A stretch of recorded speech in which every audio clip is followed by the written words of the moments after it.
جی میرا پورا نام میاں عبد المالک ہے، اور عرفیت جو ہے میری وہ میاں مجن کے نام سے مجھے دوست احباب لوگ بلاتے ہیں۔ جی خانقاہ برچنڈی شریف کے بانی جو تھے وہ جنید وقت حضرت حافظ محمد صدیق رحمۃ اللہ تعالی علیہ، جو جن کی پیدائش تقریباً جو ہے وہ 1820 ہے، اور وہ خانقاہ کے پہلے صاحب سجادہ تھے، وہ خانقاہ کے بانی تھے۔ تو سیاسی حوالے سے پاکستان مسلم لیگ فنکشنل سے وابستہ ہوں، اور پارٹی کا میں ضلعی صدر بھی ہوں۔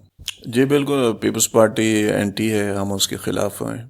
پہلے اتحادی تھے، بڑے قبلہ پیر سے پگارا رحمۃ اللہ تعالیٰ علیہ کے دور میں ہم اتحادی تھے، پیپلز پارٹی کے ساتھ تھے، لیکن موجودہ پیر سے پگارا کی جو سیاسی پالیسی ہے وہ اپنی ہے، اور انہوں نے اپوزیشن میں بیٹھنا جو ہے وہ بہتر سمجھا۔ السلام علیکم ناظرین، میں محمد یونس اور آپ دیکھ رہے ہیں گلوبل پاکستان۔ ناظرین، درگاہ برچونڈی شریف سے کون واقف نہیں ہے؟ یقیناً آپ نے نام بھی سنا ہوگا، آپ میں سے کن لوگوں نے یہاں پر آ کر وزٹ بھی کیا ہوگا۔ یہ درگاہ برسوں سے عالم اسلام کی خدمت میں مصروف ہے۔ ہزاروں کی تعداد میں جو اسلام سے دور تھے لوگ یا جو نان مسلم تھے، ان کو اسلام کے دائرے میں لانے میں بہت سارا اہم کردار ادا کیا۔ یعنی کہ یوں سمجھے کہ اس علاقے میں، اس پورے پاکستان میں، پورے خطے میں ایک رحمت کا جو ہے دریا ہے، رحمت کا سمندر جو ہے وہ بہہ رہا ہے۔ آج میری خوش قسمتی ہے کہ جو درگاہ کے گدی نشین ہیں اس کے چشم و چراغ کے پاس میں آیا ہوں، اور سیاستدان بھی ہیں اور بہت زبردست قسم کے انسان بھی ہیں۔ میری مراد جناب میاں مجن صاحب سے ہے۔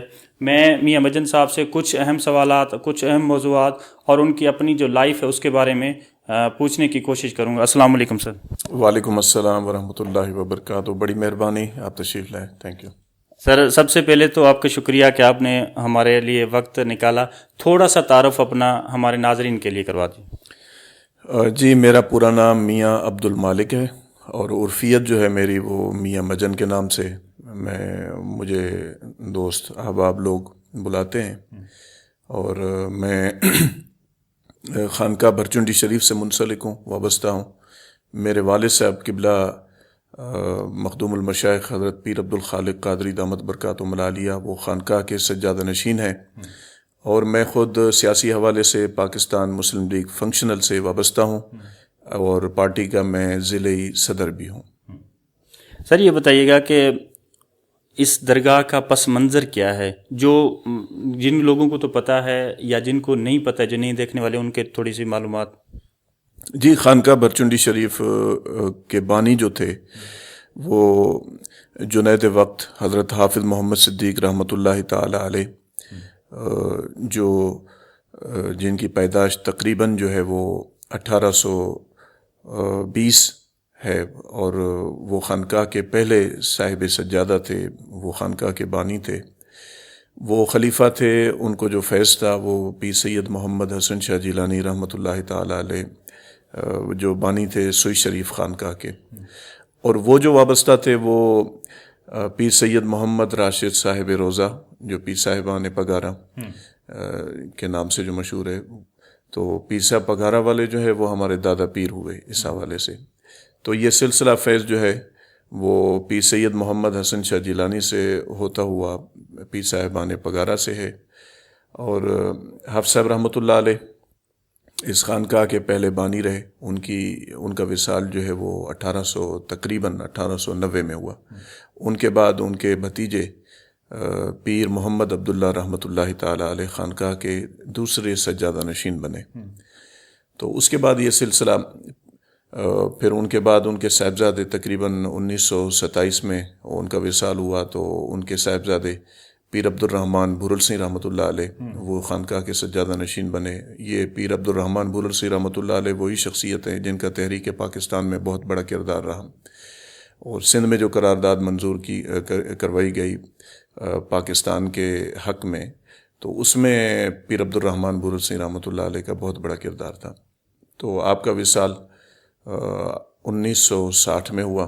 ان کے بعد پھر پیر عبد الرحیم شہید رحمۃ اللہ تعالی علیہ، ان کے بعد پھر ہمارے دادا پیر عبد الحلیم شہید رحمۃ اللہ علیہ۔ تو ان کے شہادت کے بعد پھر قبلہ والد صاحب جو موجودہ خانقاہ کے صاحب سجادہ ہیں۔ اچھا سر، یہ بتائیے گا کہ عام تصور تو یہ ہے کہ جو درگاہ کے گادی نشین ہوتے ہیں یا سجادہ نشین ہوتے ہیں ان کی اولادیں کوئی اتنی پڑھی لکھی نہیں ہوتی، عام تصور یہ پایا جاتا ہے۔ آپ کی اپنی تعلیم کتنی ہے اور کہاں سے حاصل کی ہے؟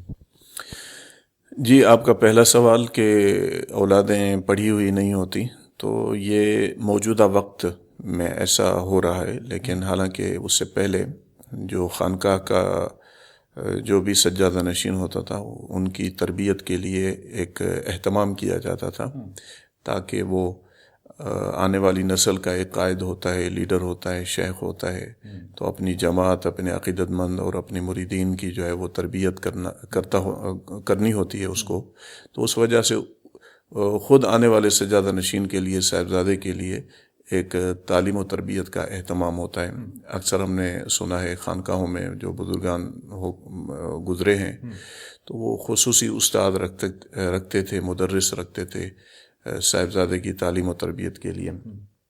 تو اسی طرح الحمدللہ قبلہ والد صاحب کو بڑا شوق تھا کہ، اور انہوں نے میری تعلیم و تربیت کے حوالے سے بڑا اہتمام کیا، مختلف اساتذہ کو انہوں نے ہائر کیا اور مختلف مدارس میں مجھے بھیجا۔ میں الحمدللہ اپنے ابتدائی تعلیم میں نے اپنے درگاہ برچن شریف کے ادارے سے میں نے حاصل کی، قرآن پاک میں نے حفظ کیا تھا یہاں۔ اس کے بعد پھر قبلہ والد صاحب نے مجھے کراچی میں ایک مدرسہ تھا، وہ مرکز علوم القرآن کے نام سے، تو وہاں مجھے انہوں نے بھیجا۔ اس کے بعد پھر میں 3-4 سال کے لیے پھر اپنے ادارے میں نے درس نظامی کا کورس کیا، جو عالم فاضل کا کورس ہوتا ہے، جو مدارس کا نصاب ہے، پڑھائے جاتے ہیں۔ اور اس کے علاوہ میں پھر 1 سال کے لیے میں باہر سیریا گیا، جامعہ دمشق میں نے عربک لینگویج کورس کیا۔ پھر اس کے بعد نمل یونیورسٹی میں نے انگلش لینگویج کا کورس کیا، اور 1 سال میں مظفر گڑھ ملتان میں وہاں بھی پڑھتا رہا ہوں۔ تو الحمدللہ مختلف تعلیمی اداروں میں قبلہ والد صاحب نے مجھے داخل کروا اور میری تعلیم و تربیت پر بڑی توجہ تھی۔ سر یہ بتائیے گا کہ اس درگاہ کا پس منظر تو آپ نے بتایا، مریدین کی تعداد کتنی ہے، کوئی اندازہ آپ کا، اور کہاں کہاں موجود ہیں؟ خانقاہ برچنی شریف کی جماعت جو ہے وہ کوئی خاص تعداد ہمارے پاس تحریراً تو موجود نہیں جو ہم کہیں کہ اتنی ہے، ان کا عدد جو ہے وہ اتنا ہے، لیکن الحمدللہ لاکھوں میں ہے۔ ایک تو خانقاہ برچنی شریف سے ڈائریکٹ منسلک ہیں لوگ، جو سندھ میں بھی ہیں، پنجاب میں بھی ہیں، بلوچستان میں بھی ہیں، اور سرزمین ہند انڈیا میں بھی موجود ہیں۔ یہ تو وہ جو ڈائریکٹ خانقاہ سے منسلک ہیں۔ باقی جو خانقاہ سے دیگر جو خانقاہیں نکلیں، جس میں امروڈ شریف کی خانقاہ ہے، خان گڑھ شریف کی خانقاہ ہے، اور دین پور شریف کی خانقاہ ہے، اور مولانا عبید اللہ سندھی بہت بڑا نام ہے، وہ بھی خانقاہ سے منسلک تھے۔ اس حوالے سے ایک افغانستان کے بزرگ ہیں اور ایک عراق کے بزرگ ہیں۔ تو مطلب یہ ساری درگاہیں جو ہیں یہ بھی درگاہ برچن شریف سے منسلک ہیں۔ پھر ان درگاہوں کے جو مریدین اور عقیدت مند ہیں وہ بھی خانقاہ برچن شریف سے منسلک اور وابستہ ہیں، تو یہ لاکھوں میں تعداد ہے تقریباً۔ ماشاءاللہ۔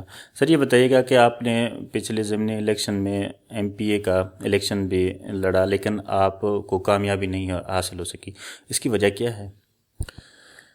دیکھیں، اس میں ایک تو ہم سیاست میں نئے آئے۔ 2012 میں قبلہ والد صاحب جو ہے وہ انہوں نے پاکستان مسلم لیگ فنکشنل جوائن کی، تو نا تجربہ کاری بھی کہیں، اور دوسرا اس کو آپ کہیں کہ، اور ہمارا جو موجودہ انتخابی سسٹم ہے اس میں بھی کافی مسائل ہیں جن کی درستگی اور اصلاح ضروری ہے، اور قدرتی ہمارا معاشرہ ایسا ہے کہ جو اچھے لوگ ہیں یا دیندار لوگ ہیں یا ایماندار لوگ ہیں تو ان کو پیچھے رکھا جاتا ہے، اور من پسند لوگ، ایسے لوگ جنہوں نے پاکستان کو نقصان دیا ہے، ان لوگوں کو آگے لایا جاتا ہے۔ تو اسی وجہ سے جو ہے وہ نقصان ہوا ہم ہار گئے تھے، اور دھاندلی بھی ہوئی تھی اس الیکشن میں، جس میں پہلی دفعہ، اور قبلہ والد صاحب جو 2013 کی الیکشن میں کھڑے تھے، قبلہ والد صاحب بھی ہار گئے تھے، حالانکہ ہم جیتے ہوئے تھے، لیکن ہمیں 1300 ووٹوں سے دھاندلی کے ذریعے ہروایا گیا۔ پھر ضمنی الیکشن میں جو ہے اس میں ہمیں ہروایا گیا۔ تو یہی وجوہات ہیں. آگے امید ہے، توقع ہے انشاءاللہ بہتری ہوگی. اچھا سر، یہ جو باتیں ہیں یہ اکثر سیاستدان جتنے بھی ہیں ان کو اکثر یہ شکایت ہوتی ہے، جو ہار جاتے ہیں وہ یہ کہتے ہیں کہ ہمیں ہروایا گیا، ہم ہارے نہیں ہیں. ان کی توقعات ہوتی ہیں کہ ہم جیت جاتے. تو یہ ہروانے والی فورس کون ہے؟ کون ہرواتا ہے جس کو ہم مبہم الفاظ میں کہہ دیتے ہیں یہ ہرواتے ہیں کون وہ دیکھیں، پہلے جو دھاندلی ہوتی تھی وہ پولنگ اسٹیشنوں میں ہوتی تھی. مطلب اس طرح کے الیکشن بھی ہم نے بچپن میں دیکھے کہ وہ جو جن کا اثر اپنے حلقے میں ہوتا ہے یا اپنی کچھ مخصوص پولنگ اسٹیشنوں پہ ہوتا ہے تو وہاں جتنا بھی اسٹاف چلا جاتا ہے وہ پورے اسٹاف کو یرغمال کیا جاتا تھا اور اپنے مرضی کے ٹھپے لگائے جاتے تھے. اس طرح کی جو ہے وہ دھاندلی کی جاتی تھی. لیکن 2013 کی الیکشن سے ہم دیکھ رہے کبھی جو ہے وہ ہمارا جو عدلیہ کا نظام ہے انہوں نے، جس کو آر او الیکشن کہا گیا تھا، کہ وہ پورے کے پورے الیکشن اس طرح ہوا کہ پیسوں کے ذریعے جو ہے وہ جو ہار گئے تھے وہ جیت گئے، جو جیت گئے تھے ان کو ہروایا گیا، اس طرح کا. اس کے بعد پھر مختلف پارٹیاں، یہ پارٹیاں جو ہیں ان کا بڑا اس میں تجربہ ہے، تو میں سمجھتا ہوں کہ ان کے پاس بہت طریقے ہیں. آپ جس پارٹی کے ساتھ، آپ کی جو مسلم لیگ فنکشنل ہے وہ تو مرکز میں شراکت داری ہے پی ٹی آئی کی گورنمنٹ کے ساتھ، تو آپ کا بیسک جو شکوہ ہے وہ صوبائی حکومت جو بنی ہے پیپلز پارٹی کی، شاید ان سے ہی ہے. جی بالکل، پیپلز پارٹی اینٹی ہے، ہم اس کے خلاف ہیں. پہلے اتحادی تھے، بڑے قبلہ پیر سے پگارا رحمۃ اللہ تعالیٰ علیہ کے دور میں ہم اتحادی تھے، پیپلز پارٹی کے ساتھ تھے. لیکن موجودہ پیر سے پگارا کی جو سیاسی پالیسی ہے وہ اپنی ہے، اور انہوں نے اپوزیشن میں بیٹھنا جو ہے وہ بہتر سمجھا، کیونکہ پیپلز پارٹی سے جو توقعات تھیں وہ پوری نہیں ہوئی.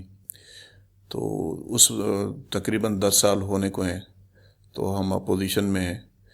تو سندھ کے اندر خاص کر کے پیپلز پارٹی کا زیادہ اثر ہے. تو ان سے اچھا یہ بتائیے گا کہ لوگ آپ کو پیری مریدی کی وجہ سے ووٹ دیتے ہیں یا ان لوگوں کو آپ کا منشور جو ہے، آپ کے کام وہ پسند ہیں؟ دیکھیں، پیری مریدی جس حلقے میں ہم بیٹھے ہوئے ہیں یا جس ضلع میں ہم بیٹھے ہوئے ہیں، ضلع کوٹ کی، یا خانقاہ برچونی شریف کی عقیدت مندی جو ہے وہ اتنی زیادہ نہیں ہے، اکثریت میں نہیں ہے کہ اگر ہمیں ہماری جماعت ووٹ دے تو ہم جیت جائیں. برچونی شریف کا زیادہ اثر جو ہے وہ دریا کے اس طرف بلوچستان کے ساتھ ضلع کشمور کند کوٹ اور ضلع جیکب آباد، وہاں زیادہ اثر ہے. تو یہاں جو ہیں یہ غیر جماعتی لوگ بھی موجود ہیں، اور الحمدللہ ہمارے جو جماعت ہیں، جماعت نے تو ویسے ہی ووٹ دینا تھا کیونکہ وہ خانقاہ سے منسلک تھے. باقی جو غیر جماعتی دوست ہیں الحمدللہ وہ ہمارے اخلاق و کردار سے متاثر ہیں، اور وہ امید سمجھتے ہیں کہ پیر صاحبان اگر کامیاب ہوتے ہیں تو اس علاقے کے لیے، اس حلقے کے لیے اپنا کردار ادا کریں گے. اچھا یہ بتائیے گا کہ جو گدی نشین ہوتا ہے، جو سربراہ ہوتا ہے، روحانی بزرگ ہوتا ہے، کیا اس کی زندگی بھی ایک عام انسان کی طرح ہوتی ہے یا اس سے مختلف ہوتی ہے؟ دیکھیں، خانقاہ برچونڈی شریف جو ہے ان کے جو مشائخ کا ہمیشہ رہا ہے طرز زندگی وہ یہی انتہائی سادگی کے ساتھ جو ہے. حالانکہ کافی خانقاہیں اب ایسی ہو گئی ہیں کہ ان کے درمیان اور ان کے مریدین عقیدت مندوں کے درمیان ایک گیپ محسوس کرتے ہیں ہم. لیکن خانقاہ برچونڈی شریف کا خاصہ یہ ہے کہ یہ اپنے مریدین کے درمیان رہنے والے لوگ ہوتے ہیں اور کوئی فرق نہیں ہوتا، اور زندگی میں سادگی ہوتی ہے. تو میں سمجھتا ہوں کہ کوئی خاص فرق نہیں ہے. ماشاءاللہ. تو جس طرح سر میں نے اپنے انٹرو میں بتایا کہ یہ وہ درگاہ ہے جس نے عالم اسلام کا جو نام روشن کیا ہے، اسلام کی بہت بڑی خدمت کی ہے، تو کس طرح لوگ متاثر ہو کر آپ کے پاس آتے ہیں؟ پاکستان سے یا باہر سے کہیں سے بھی آتے ہیں تو آپ کے مریدین میں شامل ہو جاتے ہیں وہ؟ جی بالکل، کافی سالانہ سفر ہوتا ہے ہمارا، ہم اس کو سفر کہتے ہیں، جس میں خانقاہ کے جو سجادہ نشین ہیں وہ اپنے مریدین میں جماعت میں نکلتے ہیں. تبلیغی سفر ہوتا ہے، ایک روحانی سفر ہوتا ہے.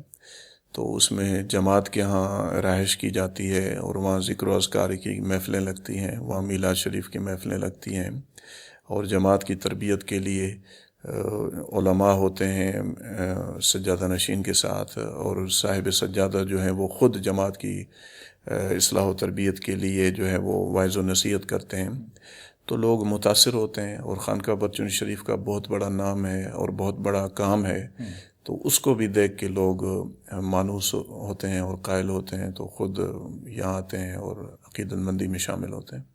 اچھا سر، یہ بتائیے گا کہ ہر انسان کی زندگی میں کوئی نہ کوئی ایسا لمحہ آتا ہے جس کو وہ بھلانا بھی چاہے تو بھلا نہیں سکتا۔ آپ کی زندگی میں کوئی ایسا لمحہ جو آپ کے لیے یادگار ہو، آپ اس کو کبھی بھلا نہ سکتے ہو، کسی بھی حوالے سے؟ دیکھیں، اس میں صحیح بات ہے، زندگی ایک ایسا سفر ہے جس میں مشکلاتیں بھی آتی ہیں، جس میں آسانیاں بھی ہوتی ہیں، تو بالکل کافی ایسے لمحات ہوتے ہیں جو یادگار رہ جاتے ہیں۔ تو بچپن میرا بڑا مجھے ہمیشہ یاد رہے گا۔ میں بچپن میں جب قبلہ والد صاحب میری تعلیم و تربیت پر حد سے زیادہ توجہ دیتے تھے، اور میں نے ماریں بھی بہت کھائیں ان سے، اور میں نے اپنے اساتذہ سے بھی بہت ماریں کھائیں۔ تو ایک دفعہ ایسا رہا کہ میرے ایگزام تھے، امتحان تھے، تو میں اس میں شامل نہیں ہوا، تو رشتہ داروں میں ایک شادی کا پروگرام تھا، تو میں اس میں چلا گیا۔ تو قبلہ والد صاحب کو پتہ چلا کہ میں شادی میں گیا ہوں اور امتحان میں شامل نہیں ہوا، تو قبلہ والد صاحب خود مجھے وہاں پکڑنے پہنچ گئے تھے۔ تو وہ ایک یادگار لمحہ ہے جس میں نے والد صاحب کو دیکھ کے بھاگنا شروع کیا، تو والد صاحب نے میرے پیچھے وہ ایک نوجوان جو ہیں وہ پیچھے بھگائے، اور انہوں نے مجھے پکڑا اور پکڑ کے مجھے اسکول خود لے آئے، تو وہاں میں نے ایگزام دیا۔ تو اس طرح کے بہت سارے واقعات ہیں، یہ ایک واقعہ ہے جو مجھے ہمیشہ یاد رہتا ہے۔ آپ کے مدرسے میں سے اب تک کتنے ایسے علماء ہیں جو پڑھ چکے ہیں اور باقی مدارس میں، باقی مساجد میں یا باقی جگہ جا پر کوئی خدمات سر انجام دے؟ لیکن کچھ کو تو میں جانتا ہوں، ذات تو میں اس چیز کا گواہ بھی ہوں، لیکن یہ بتائیے کہ کوئی ایسے نام بھی ہیں جو یہاں سے پڑھ کر گئے ہوں اور باہر جا کر بڑا نام بنایا ہو انہوں نے؟ جی بالکل، خانقاہ برچونی شریف پہلے جو قبلہ والد صاحب سے پہلے خانقاہ برچونی شریف کے کوئی چند مدارس تھے، 2 یا 3 مدرسے ہوتے تھے، پوری جماعت کے بچے جو ہیں وہ وہاں پڑھتے تھے۔ لیکن قبلہ والد صاحب کی محنت خاص کر کے 1990 کے بعد، کیونکہ 90 سے پہلے خانقاہ کے کچھ معاملات ایسے تھے جس میں بہت بڑی ٹینشن پریشانی تھی، الحمدللہ ان مسائل سے ہم نکل آئے۔ 1990 کے بعد باضابطہ ایک کام شروع ہوا، تو تب سے قبلہ والد صاحب نے مدارس کے حوالے سے بہت بڑا کام کیا ہے۔ وہ الحمدللہ آج کل ابھی جو اسی ٹائم میں خانقاہ کے 200 مدارس ہیں سندھ، بلوچستان اور پنجاب میں، تو سینکڑوں ہزاروں کی تعداد میں جو ہے وہ طلباء پڑھ رہے ہیں اس میں قرآن پاک، اور چند مدارس ان میں ایسے ہیں جس میں دینی تعلیم پڑھ رہے ہیں، جس کو درس نظامی کہا جاتا ہے، تو وہ کورس بھی ہو رہا ہے۔ اور یہ جو مرکزی ادارہ ہے ہمارا خانقاہ برچونی شریف جس میں ہم بیٹھے ہیں، تو اس ادارے میں الحمدللہ ہمارا جو ہے ایک تو قرآن پاک حفظ و ناظرہ کا بھی شعبہ ہے، اور اس کے ساتھ شعبہ درس نظامی بھی ہے، اور شعبہ عصری علوم بھی ہے، اور کمپیوٹر کورس بھی کروایا جاتا ہے۔ تو تمام جو سبجیکٹ ہیں وہ اس میں پڑھائے جاتے ہیں۔